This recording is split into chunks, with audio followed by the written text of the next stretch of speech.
The New York pause back in March impacted the state deeply. Here in the city, the virtual ghost town was eerie and made some worry we may never bounce back. Any items left unattended. Little by little, however, bits of the old life are returning. One industry says they've gone ignored. So we all thought we'd reopen in September.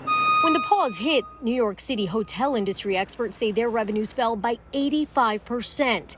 They received some business from the city and state, 13,000 rooms being occupied thanks to the Department of Homeless Services, other rooms occupied by frontline workers at the height of the pandemic.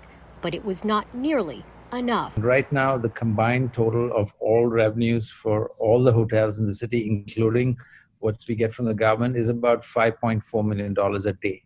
Normally, that would have been about $28 million a day. There are about 700 hotels across the city. Today, according to the Hotel Association of New York City, about 200 are closed either temporarily or permanently. And that number, they believe, will only climb. Occupancy at those open only stand at 7 to 8% total. The loss devastatingly significant. We're worried for our workers. We're worried for the viability of our industry, as I said earlier.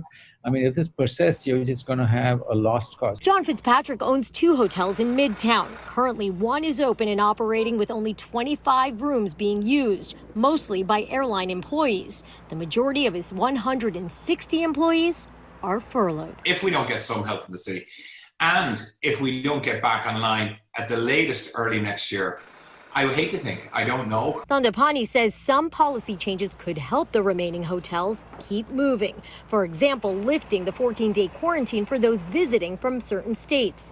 Thandapani suggesting requiring a RT-PCR test of visitors similar to what's being done in the European Union could help. I'm just watching what my counterparts are doing elsewhere, and it's working really well. You've got to be optimistic and you've got to have faith.